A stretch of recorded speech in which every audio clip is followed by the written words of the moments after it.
はい、今回のお題はこんな焚き火は嫌だどんなの。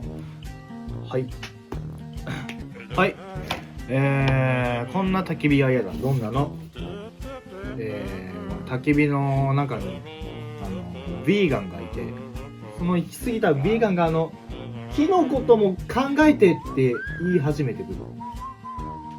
はい、こんな焚き火は嫌だどんなの。インスタのプロフィールに夢追い人とか書いちゃう人しか集まってなくて、強制的にエモくさせられてしまう。はい、こんな焚き火は嫌だどんなの。デスモルックで負けた人のモルックを使ってる。